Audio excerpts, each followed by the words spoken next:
नमस्कार, आप सभी का एक बार फिर से स्वागत है आपके अपने YouTube अनसुनी हिंदी कहानियाँ पर। आज आपको सुनाने वाली हूँ कर्मों के फल की एक ऐसी कहानी जिसमें दो कुत्तों के माध्यम से कैसे समझाया कि कर्मों के फल किस प्रकार से वापस मिलते हैं। तो कहानी को अंत तक सुनिएगा। बहुत पहले की बात है, एक बहुत ही छोटा सा गांव था। उस गांव में दो कुत्ते रहते थे। दोनों आपस में गहरे मित्र थे, साथ साथ रहते तथा सोते थे। उनमें से एक कुत्ता काला था तो उसका नाम कालू था, दूसरा कुत्ता लाल था अतः उसका नाम लालू था। एक दिन दोनों कुत्तों ने तीर्थ यात्रा करने की सोची, किंतु वे रास्ता नहीं जानते थे। दोनों ने निश्चय किया कि यात्रा आरंभ तो करे, रास्ता तो अपने आप निकल आएगा।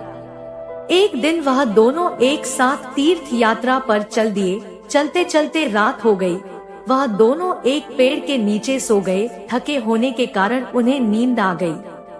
सुबह होने पर फिर अपनी यात्रा पर चल पड़े। एक गांव के पास पहुंचने में होते हैं, वहां पर उन्हें भूख लग आई। वहां उन्हें कुछ चूहे दिखाई दिए। लालू की पूंछ खड़ी हो गई। वह कालू से बोला, क्यों गंडक जी, आप फरमाओ तो मैं इन 2-4 चूहों की चटनी बना डालूं। कालू ने गर्दन हिलाकर कहा, नहीं भाई लालू जी, हम तीर्थ यात्रा पर निकले हैं और तीर्थ यात्रा में किसी की हत्या करना पाप होता है। तो आप कोई दूसरा उपाय खोजो जिसमें कोई जीव की हत्या ना हो तथा हमें मांस भी ना खाना पड़े।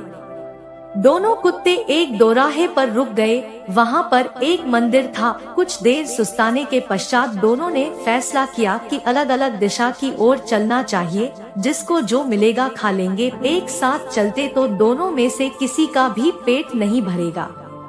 दोनों कुत्ते अलग अलग दिशा में चल पड़े। चलने से पहले उन्होंने तय कर लिया कि वे वापस आकर इसी स्थान पर मिलेंगे। लालू कुत्ता चलते चलते एक गांव में पहुंचा। गांव में एक ब्राह्मण रहता था। वह पूजा पाठ करके भोजन करने ही जा रहा था। उसकी पत्नी ने उसके लिए थाल सजा कर रखा था। ब्राह्मण ने भोजन को भोग लगाया ही था कि लालू कुत्ते ने झट से उसकी थाली में मुंह डाल दिया तथा एक पूरी उठाकर भागा। ब्राह्मण ने हरे राम कहा तथा हाथ धोकर उठ गया। उसने अपनी पत्नी से कहा, बेचारे यह गंडक जी भी भूखे हैं, सो आप यह थाली इन्हें ही खिला दीजिए।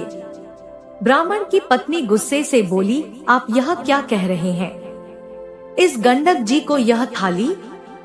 आप ही बताइए इसमें कितने चोखे चोखे पकवान हैं, खीर, पुड़ियाँ, 2 तरह की सब्जी, अचार, दही।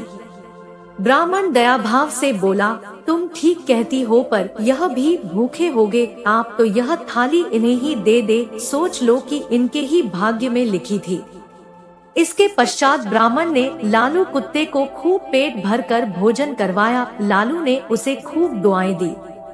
उधर कालू कुत्ता एक किसान के यहाँ पहुँचा। किसान अपने खेत में काम कर रहा था। उसकी पत्नी थाल रख कर गई थी। थाल में बाजरे की रोटियां और सांगरियों का साग था। खेत का काम पूरा करके वह थाल खोलकर खाना खाने को तैयार हुआ ही था कि कालू ने तुरंत ही उसके भोजन में मुंह डाला तथा थोड़ी सी रोटी का टुकड़ा तोड़कर भागा। किसान एकदम गुस्से से भर उठा। उसकी आंखें अंगारों के समान लाल हो गई, भवें बन गई। उसने अपनी लाठी उठाई। गाली देते हुए उसने लाठी से इतनी जोर से वार किया कि कुत्ते की कमर टूट गई। वह पीड़ा से चिल्लाने लगा। कमर टूट जाने के कारण वह भाग ही नहीं सका। इसी बीच उसकी कमर में 2-4 लाठियां और पड़ गई। कुत्ता अधमरा हो गया। लालू दोराहे पर खा पीकर मस्त पड़ा था। वह आंखें फाड़ फाड़ कर अपने साथी की प्रतीक्षा कर रहा था। उसका साथी उसे कहीं भी नजर नहीं आ रहा था। लाचार तथा उदास होकर वह दोराहे पर बैठ गया। थोड़ी देर बाद उसे कालू नजर आया। वह लपक कर उसकी ओर दौड़ा। उसकी टूटी हुई कमर देखकर वह बहुत दुखी हुआ। पूछने लगा, भाई, तुम्हारे साथ ऐसी बात किसने की? कौन निष्ठुर पापी है जिसने रोटी के पीछे तुम्हारी कमर ही तोड़ डाली? कालू की आंखें भर आई। उसने पीड़ा से कहराते हुए सारी कथा सुनाई। कथा सुनाकर वह क्रोध तथा दुख में डूबकर बोला, मैं उससे अपना बदला जरूर लूंगा। उस किसान को बताऊंगा कि खुद की कमर किस प्रकार टूटती है। लालू भी कृतज्ञ होकर बोला, मुझे भी उस ब्राह्मण का कर्ज चुकाना है। उसने मुझ पर कितनी कृपा की है, मैं रोम रोम से उसे आशीष देता हूँ। इसी प्रकार बातचीत करते हुए दोनों कुत्तों ने अंत में यह निश्चय किया कि उन्हें प्राण त्याग देनी चाहिए तथा प्राण त्यागने के पश्चात उनके घरों में जन्म लेना चाहिए। इत्तेफाक से न तो किसान के कोई पुत्र था और न ही ब्राह्मण के। दोनों कुत्तों ने मंदिर के आगे जाकर अपने प्राण त्याग दिए। एक ही पल में दोनों मृत्यु को प्राप्त हो गए। कालू ने किसान के घर जन्म लिया। किसान बहुत प्रसन्न हुआ, किंतु उसकी खुशी अगले ही पल विलुप्त हो गई। घर में इस पुत्र के पैदा होते ही उसका बैल मर गया। पत्नी अस्वस्थ रहने लगी। पहले जन्मदिन पर किसान के हरे भरे खेत को जानवर चट कर गए। उधर ब्राह्मण के घर भी बेटा पैदा हुआ। पुत्र के उत्पन्न होते ही राज दरबार में ब्राह्मण की पदवी ऊंची हो गई। ब्राह्मण ने राजा को एक युद्ध में जीत की बात बताई। राजा युद्ध जीत गया। इससे प्रसन्न होकर राजा ने ब्राह्मण को राज पंडित नियुक्त कर दिया। उसे एक महल तथा अपार धन भेंट किया। जैसे जैसे ब्राह्मण का बेटा बड़ा होता गया, वैसे वैसे वह भी बाप के समान तेजस्वी निकलता गया। उसने छोटी उम्र में सारे शास्त्रों का अध्ययन कर लिया। वह बड़े बड़े पंडितों को शास्त्रार्थ में हरा देता था। इससे ब्राह्मण की कृति में 4 चांद लग गए। किसान का बेटा बदकारी निकला। वह बात बात पर अपने बाप को डांटता था, उसे गालियां बकता था। वह जुआ खेलकर बचे कुचे धन को उड़ाने लगा। किसान बहुत ही दुखी हुआ। अंत में उसने सोचा कि इसको सुधारने का कोई उपाय करना चाहिए। इस तरह विचार करते हुए वह एक बुद्धिमान व्यक्ति के पास पहुंचा। उसने उसके सामने अपनी समस्या रखी। बुद्धिमान आदमी बोला, तुम इसकी शादी कर दो। शादी की नकेल अच्छों को सीधा कर देती है।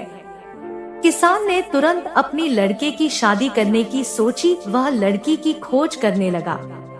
ब्राह्मण का विचार भी अपने बेटे की शादी करने का हुआ। एक सुकन्या से उसका विवाह हो गया। उसके बेटे की पत्नी भी सुशिक्षित थी। उसने आते ही घर को स्वर्ग बना दिया। किसान ने भी अपने पुत्र का विवाह कर दिया। शादी के अगले दिन ही उसका बेटा अचानक चल बसा। उसके बेटे की बहू ने आकर कहा तो वह अचेत हो गया। होश में आते ही वह दीवार से सिर मार मार कर रोने लगा और चिल्लाने लगा, हाय मेरा बेटा, मेरी कमर तोड़कर चला गया। ब्राह्मण का बेटा उसी गांव में एक कथा कह रहा था कि इस संसार में जो जैसा कर्म करता है उसे वैसा ही फल मिलता है। अर्थात ब्राह्मण के बेटे के द्वारा यह कथा कहने का आशय था कि कैसे बुरे कर्मों का बुरा फल भोगना पड़ता है और अच्छे कर्मों का भगवान उसको भी अच्छे ही फल देता। मित्रों, ये थी कर्मों के फल की कहानी, जिसको 2 कुत्तों के माध्यम से बताई गई। उम्मीद है यह हमारी कहानी आपको पसंद आई होगी। अगर वीडियो पसंद आया हो तो वीडियो को लाइक और शेयर जरूर करें और चैनल को भी सब्सक्राइब जरूर करें। वीडियो को अंत तक देखने के लिए धन्यवाद।